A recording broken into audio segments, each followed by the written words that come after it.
ચાલો ઇતિહાસ શીખીએ. આપણા પહેલા શું હતું એ રહસ્યોને ઉજાગર કરીએ. તો સવાલ એ છે કે આપણે ભૂતકાળ વિશે જાણીએ છીએ કેવી રીતે? આનો જવાબ છે ઇતિહાસ. ઇતિહાસ એટલે ભૂતકાળમાં બનેલી માનવ ઘટનાઓનો અભ્યાસ. એ આપણને બતાવે છે કે લોકો કેવી રીતે જીવતા, શું ખાતા અને ક્યાં રહેતા હતા. તો ભૂતકાળ પાછળ કેવા સંકેતો છોડી જાય છે? ચાલો જોઈએ. ઇતિહાસના સ્ત્રોત ઘણા છે.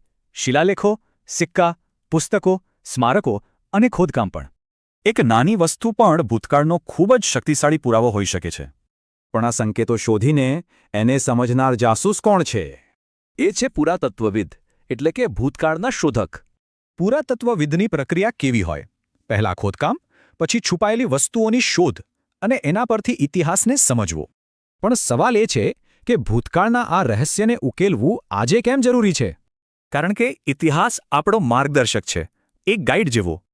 આપણે ભૂતકાળની ભૂલોમાંથી શીખીએ છીએ જેથી ભવિષ્યમાં નવી તકો ઊભી કરી શકીએ.